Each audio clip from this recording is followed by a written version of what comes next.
Kalian pernah nggak berpikir kenapa cewek selalu mengatakan terserah? Mari kita bedah psikologis cewek yang selalu mengatakan terserah, bray. Ketika cewek mengatakan terserah, sebenarnya kita sebagai cowok harus ngapain sih, bray? Jawabannya itu ya jelas. Kalian sebagai cowok disuruh ngambil keputusan atau disuruh inisiatif lebih dahulu, bray. Contohnya tuh gini, misal kalian tuh kan sebagai cowok nanya ke cewek, kita mau makan di mana? Terus si ceweknya bilang terserah. Artinya dia udah menyerahkan keputusan sama kalian para cowok, bray. Ingat, bray, kita itu cowok. Kita dituntut jadi pemimpin dan dituntut juga menjadi imam, bray. Jadi kalau cewek bilang terserah, ya udah, kita gas aja apa yang kalian mau. Misal kalian lagi pengen makan bakso, ya udah kita gas aja makan bakso. Terus kalau misalnya si ceweknya nggak mau gimana? Kalau dianya nggak mau, nanti dia pasti bakal bilang atau dia bakal ngasih opsi lain. Jadi nggak usah ribet, bray. Kalaupun dia nggak suka, gas aja.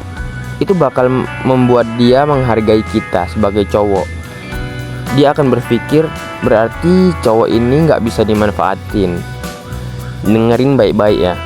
Kalau kalian terlalu mikirin perasaan si cewek, kalian nggak akan pernah dihormati.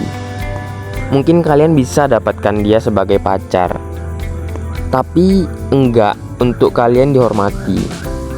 Dan kalian harus tahu, cewek bisa aja tidur bareng cowok yang mereka hormati, padahal mereka itu udah punya cowok lain. Atau bahkan mereka itu udah punya suami sebenarnya. Jadi, bray, semakin tinggi kalian dihormati sama para cewek, semakin berat juga si cewek itu untuk mainin kalian. Dan bahkan semakin kecil kemungkinannya untuk si cewek itu ninggali kalian, bray. Jadi kalau misalnya cewek bilang terserah, kita sebagai cowok gas aja apa yang menjadi keputusan kita.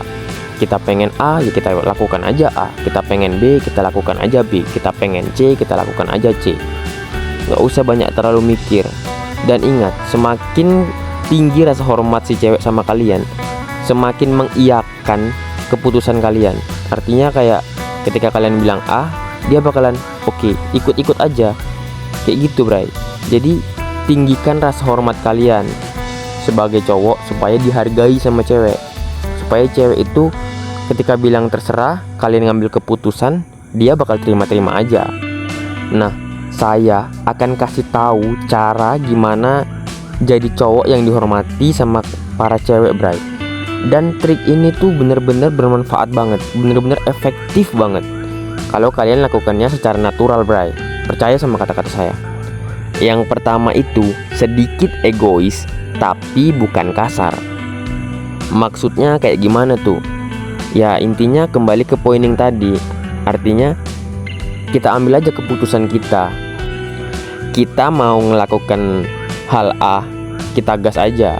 Kita mau pergi ke tempat B, kita gas aja. Gak usah terlalu kali mikiri perasaan orang lain, bray.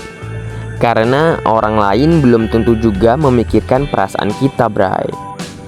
Kalau misalnya kita udah jadi manusia yang sedikit egois, terus orang-orang jadi menjauhi kita, ya udah nggak apa-apa. Berarti mereka nggak sejalan sama pemikiran kita, bray. Kalaupun misalkan cewek yang lagi PDKT nih sama kita, gara-gara kita sedikit egois, dia jadi menjauh sama kita, ya udah, berarti dia bukan jodoh kita, bray. Kita cari aja cewek lain yang lebih menghargai kita, bray. Simple, bray. Dan ingat ya, bray, poinnya sedikit egois. Artinya kita tetap aja melakukan apa yang ingin kita lakukan, yang kita anggap itu benar, yang kita anggap itu kita sukai, yang kita anggap itu baik buat kita. Ya udah kita lakuin. Ingat, itu lakuin. Bukan berarti kita tuh jahat ke orang lain ya, bray. Yang kedua, berpikirlah kalau cewek itu sebagai anak kecil, bray. Kalian tahu anak kecil? Iya, anak kecil.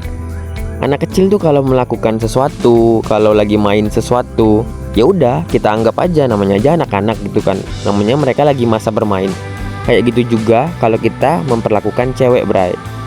Tujuannya supaya apa sih?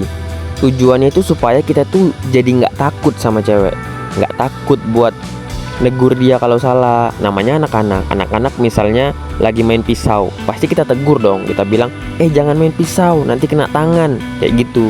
Gitu juga kalau cewek. Kalau cewek melakukan sebuah kesalahan, ya kita tegur gitu. Jadi kayak supaya kita tuh lebih berani, kita anggap dia tuh anak-anak gitu. Tapi porsi anak-anak yang sudah dewasa, paham nggak? Bukan berarti dia beneran anak-anak. Pasti kalian sering lihat kan konten-konten di TikTok, di Instagram, atau dimanapun itulah. Ketika si cewek bareng sama cowoknya, tingkah mereka langsung berubah jadi kayak anak-anak. Jadi manja, jadi tukang marah, ngambekan, maunya diajak main terus. Ya karena memang cewek itu ingin diperlakukan seperti anak-anak. Kayak gitu, Bray. Jadi semakin takut kalian sama cewek, semakin gak dihormati. Jadi supaya kalian gak takut, anggap aja dia anak-anak. Namanya anak-anak, apa yang dia katakan anggap aja namanya anak-anak. Kadang-kadang nangis, kadang-kadang gembira, kadang-kadang ngomong sesuatu tuh yang suka-suka hati. Namanya juga anak-anak. Kayak gitu, Bray.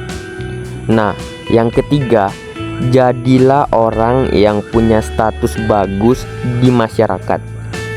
Punya status bagus di masyarakat itu, Bray, gampang. Status bagus tuh bukan berarti kita jadi artis, bukan berarti kita jadi orang yang luar biasa banget, enggak. Contoh misalnya kalian dikenal orang sebagai orang yang rajin beribadah misalnya, itu udah suatu nilai bagus di masyarakat. Atau orang tahu kalian tuh orangnya rajin bersih-bersih, itu suatu nilai baik di masyarakat. Atau teman-teman kalian pada tahu nih kalau kalian itu adalah orang yang pintar di bidang tertentu misalnya, itu kan suatu nilai yang orang lain udah tahu. Artinya nilai yang baik di masyarakat, Bray. Jadi kalian tinggikan lagi nilai baik kalian di masyarakat, Bray. Jadi cewek-cewek itu juga bakalan sadar gitu. Misal kayak, oh itu si A ya, cowok yang rajin beribadah itu kan. Oh itu ternyata dia, keren ya, rajin beribadah. Jarang loh cowok zaman sekarang rajin beribadah kayak dia. Kayak gitu, Bray. Orang bakalan sadar gitu. Oke, Bray. Jadi semua yang saya katakan di awal tadi itu semua berdasarkan fakta dan berdasarkan riset saya pribadi, Bray. Jadi kalian resapi semua kata-kata saya. Itu adalah sebuah kata-kata yang sangat bermanfaat buat kalian, Bray, untuk jadi manusia yang lebih berkualitas, Bray.